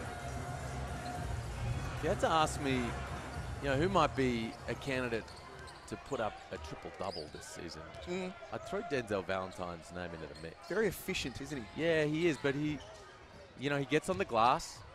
He's going to have the ball in his hands a fair bit in situations like that. There he tries to score, but he's shown a willingness to find his teammates. 12 points, 4 boards, 3 dimes right now. Sobey's pass cut off by Glover. And Hunter has cannoning into DJ Mitchell, who's called for the block. Fascinating insights from Justin Zanuck. That man's the general manager of an NBA team. Yep. He was willing to come and sit with us for 15 minutes and have a chat, but has spent the whole week here. Yep.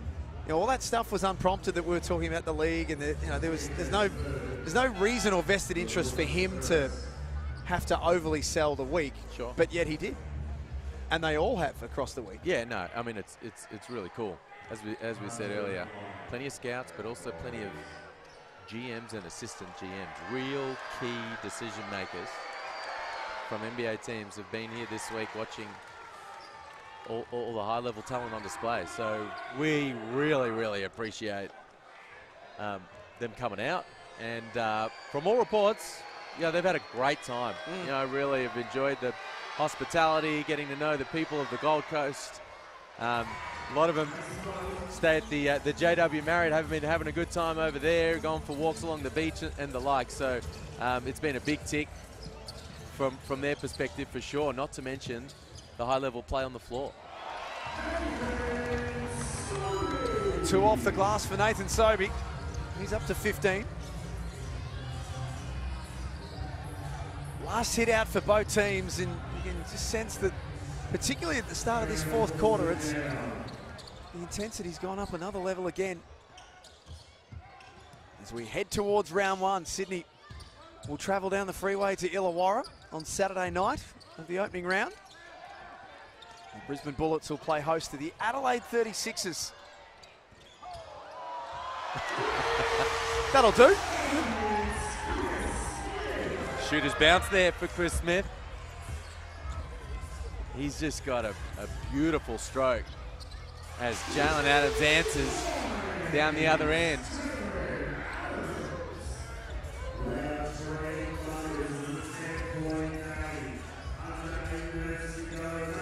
Jalen Galloway at the scorer's table, about to check back in. Sobey kicks it into the corner for Shannon Scott.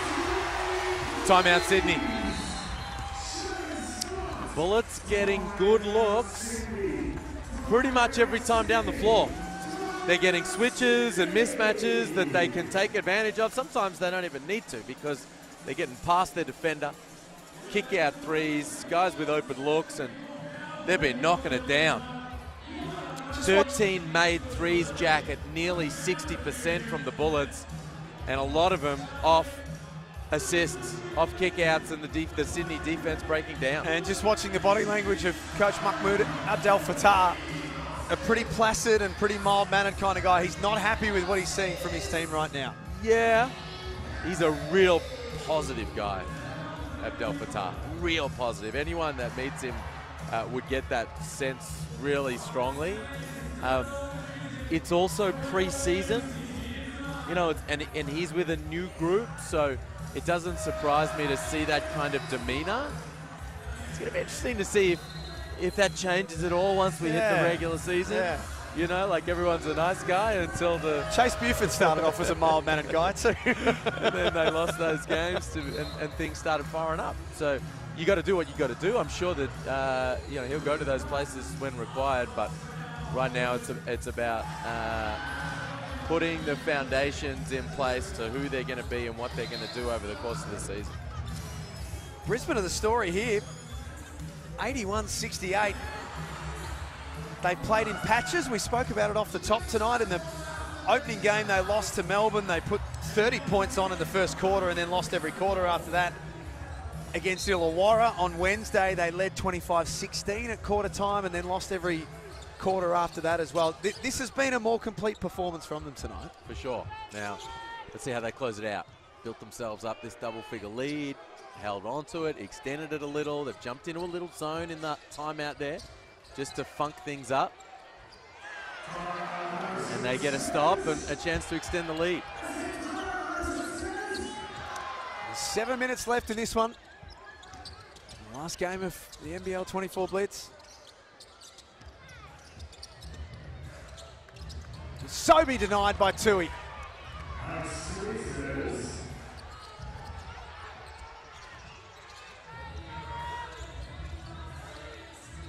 Jalen Adams loves that little push from the middle part of the lane. Gets his own rebound. Now Tui in the corner. That's short. Adams tees off. He can't get it to drop either.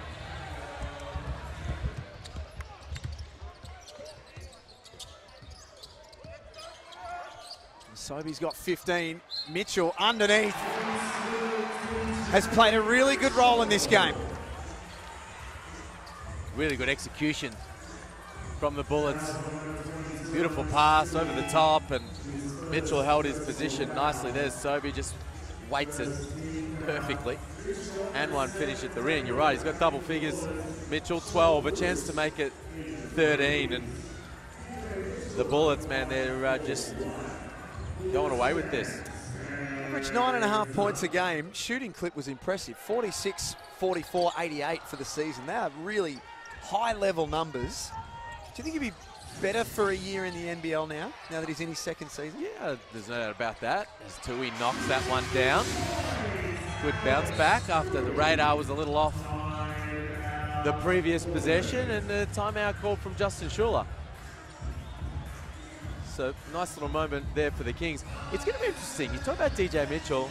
I feel like there's a little bit of a position battle there with Brisbane. We haven't seen a lot of Josh Bannon this week.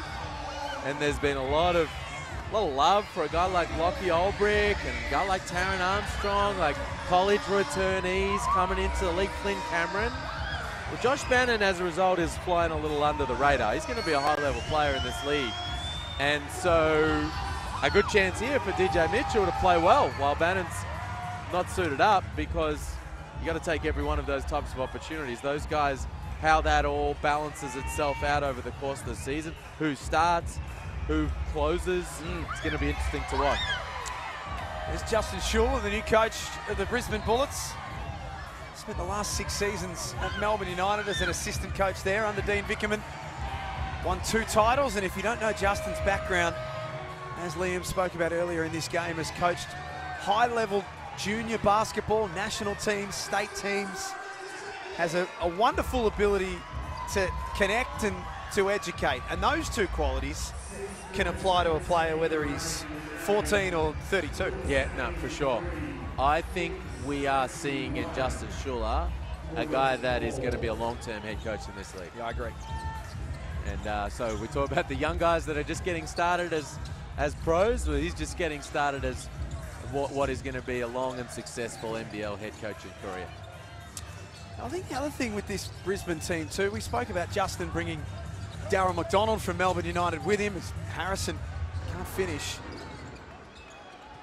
Greg Vanderjack was the interim coach for the back end of that season and got down to the last couple for the head coaching job. Sobey for 2. Would have been pretty easy for him to just say, look, I didn't get the gig, I'm out of here, but he stuck around and wants to have a positive influence with this team. Yeah, and you know, the other thing is he was the assistant coach to Schuler at that under-17 World Cup. So there are staff that have worked together and already have a really good relationship and a trust and a friendship. So it all came together nicely. Vandy's another one. His opportunity will come. Yeah. Terrell Harrison. Didn't he just tell Jonah Bolden about it with a couple of little non-verbals after the fact? He said a lot without saying anything. Timed it perfectly. Bam. The putback. And the little how do you like that? Welcome to the NBL. to Bolton. Terrell Harrison's having a sneaky good game here. He's up to 13 and 8 for the night.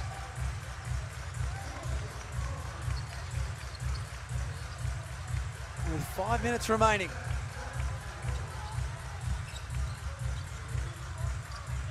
It hasn't just been the Baines and Sobey show tonight. Brisbane have got really nice contribution from a host of players.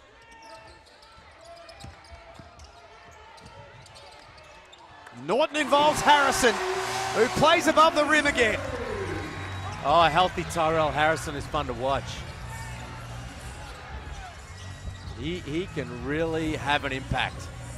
Beautifully set up there by Norton. And Bullets having themselves a ball game. Up Bruce, no good. So for Terrell Harrison, only 16 games last year due to injury. In the previous 2 seasons, he's also had to deal with a torn pec. Yep. Had a really serious elbow injury a couple of years ago that very nearly cost him his career. Yep. As he sits down now, he just hasn't had a fair run at things in his career so far. And you talk about the 16 games. When you constantly got little niggles and you're coming back from timeout, you might be suited up and play some minutes, but you're not yourself. Yep. If you haven't had a full preseason and you're not feeling fully fit and healthy. So huge for the Bullets that all those bigs, Baines, Harrison, Zakarski, those guys are feeling good heading into the start of the season.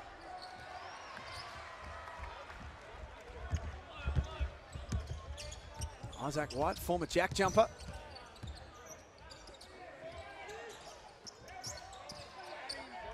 Baines' size advantage over Kawat Noi, but was in there a little too long. He just needed to go to the lefty hook there.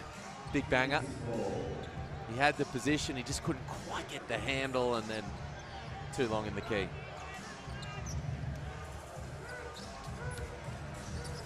$89.71 at the Gold Coast Convention and Exhibition Centre. A big thanks to everyone who's joined us across the last 7 days here on KO Freebies, and also to an international audience via YouTube and other platforms. Well, that was a lot of the story of their night on that possession there. The Kings, wide open look from long range that just didn't go down. They've hit 7 threes tonight, but at sub 25%.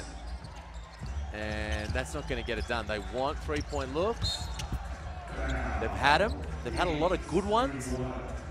And while the Bullets have knocked down 13 at nearly 60%, they just haven't been able to keep up with all those misses from long range. And for those who might have missed the announcement from earlier on, the winner of the best player here at the NBL Blitz, named in the honour of the great Ray Borner, was Tyler Cook from Southeast Melbourne. That's an offensive foul.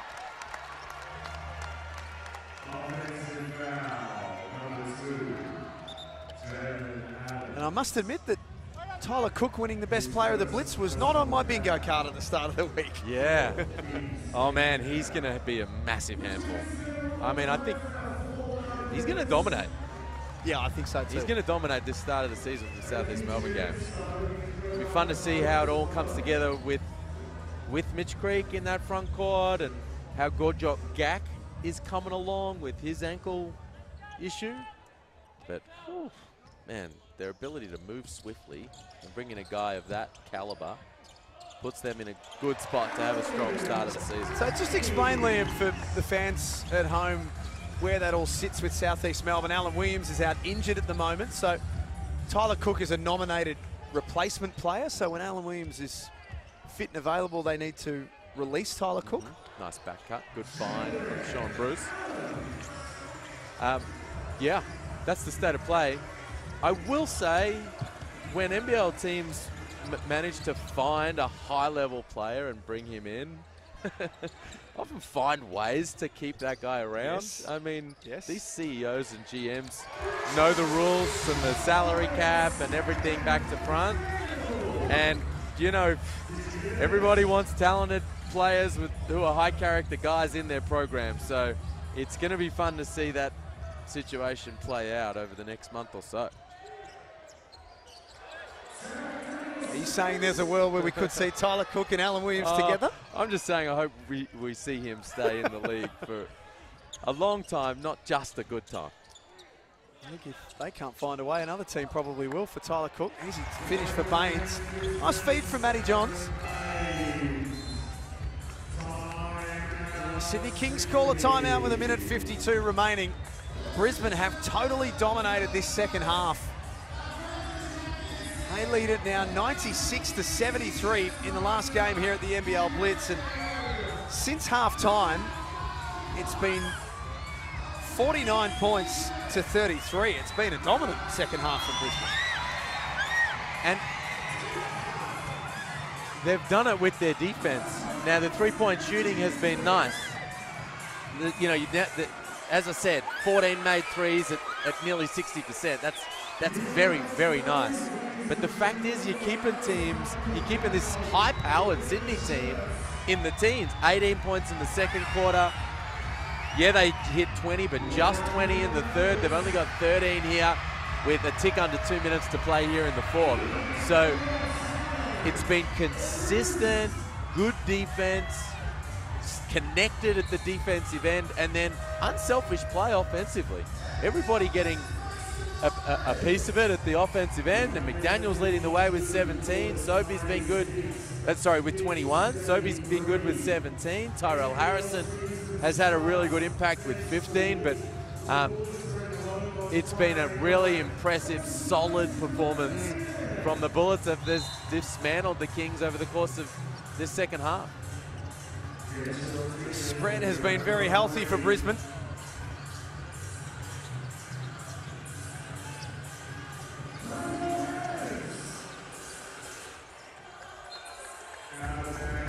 From a Sydney perspective, Liam, there'll be a lot of Kings fans watching. They've got a massive fan base. So I think it'd be fair to say that there's no need to panic as yet. It's still very early in the season, and this is a new team that's coming together. New team with a new coach, and sometimes that does take a whole little minute.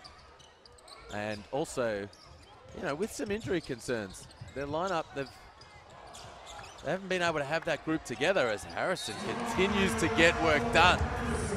Soft whistle underneath, so he gets an extra opportunity at the stripe. But yeah, he has had a statement game. Tyrell Harrison says, all right, Rocco Zakarsky, I know you've been having a good time in pre-season, but I'm about doing some business of my own.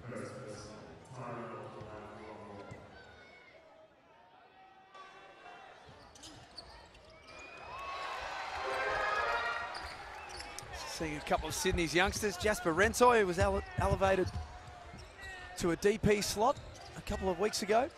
And Clarence Amir we're seeing for the first time here in the NBL Blitz, and the first time in the NBL. 18 years of age. He's the youngest player in Sydney Kings history to sign a contract.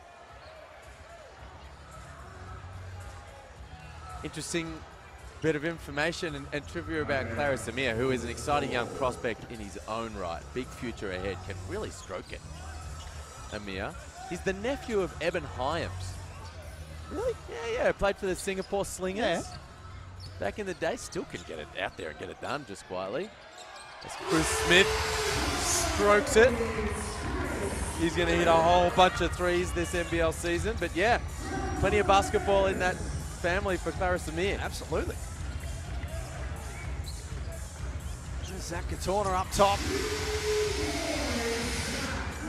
Little late consolation bucket for the Kings. Gabe Hadley also getting an opportunity late in the game, the Tasmanian. Spent some time with Cairns last season. Isaac White. Woo! Man, they've been hot. They're racing towards the finish line, Brisbane. 16 made triples at over 60%.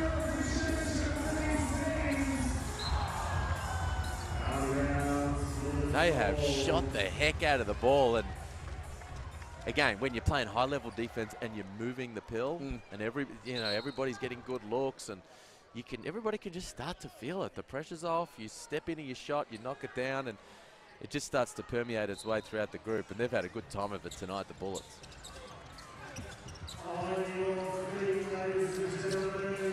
I'll play this one out now. 2 losses coming into tonight for Brisbane. They finished the NBL Blitz in style. Big win over the defending champions, 105-76 the final score. That gives Brisbane and their supporter base an enormous spring in their step heading into next Friday night. Yeah, it sure does. This is going to be a fun team. This team's going to win a whole bunch of games. They're going to play together. Everybody's going to get a piece of the pie. And if you're a basketball fan in Brisbane, get your membership, get your tickets, get to Brisbane games. This is a group that you are really going to enjoy supporting this year. They're going to play hard. They're going to play together. They're going to be well coached, well drilled, and good times ahead for Brisbane this season. 6 players in double figures. They were dominant.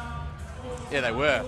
And it wasn't just the usual suspects, right? Like Sobey was nice, and you know, Baines coming off that 20-20 game had a nice one as well, 10-5. But Sam McDaniel was awesome off the bench. Tyrell Harrison was awesome off the bench. Those two combined for nearly 40 points. And, you know, others chimed in as well. Mitchell was in double figures. Chris Smith hit a whole bunch of threes yet again. 4 of 6 from long range for him. So, fun one for the Bullets. And, yeah, some things to work out for Sydney. They end the Blitz with winless. 0-3 over the course of the week. It's not about the wins and the losses, but they won't be happy with some significant patches of how they went about things in their games. And a bit to work out, because that Illawarra team they're going to play in the opening round have a whole bunch of talent and look like they're going to be tough to beat. All smiles for the Brisbane Bullets as they walk past us here in commentary. That sees us out for the NBL Blitz, Liam. It has undoubtedly been the most successful in NBL history. Over 20,000 fans have come to the Gold Coast Convention and Exhibition Centre over the last 7 days. Over 40 international scouts.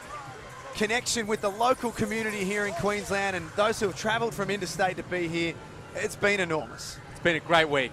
Hats off to everybody involved in putting it together. The players, the coaches, the teams, of course, for the high-level play on the floor. The people of the Gold Coast who have embraced the event over the course of the week. Everyone at NBL HQ. It's been all hands on deck to get the event to run so well and so efficiently and effectively.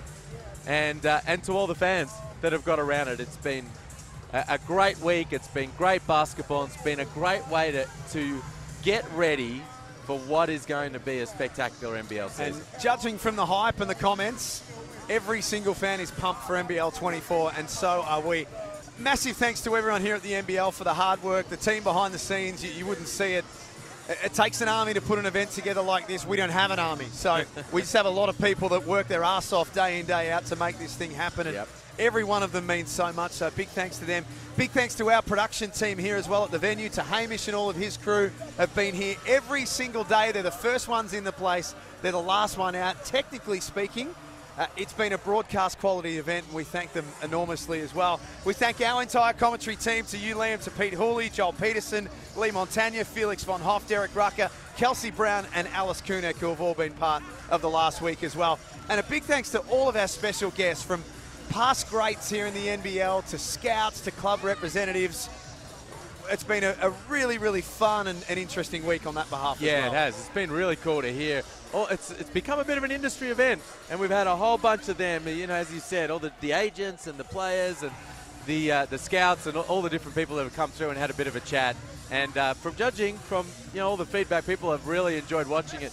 Both here in the venue, as a great Wayne McDaniel. Oh, yes, please. We love you. Says a big hello. And the people watching on as well. It's been a terrific week. And most importantly, a big thanks to the fans who have watched every single day here at the NBL Blitz. Your support means the world.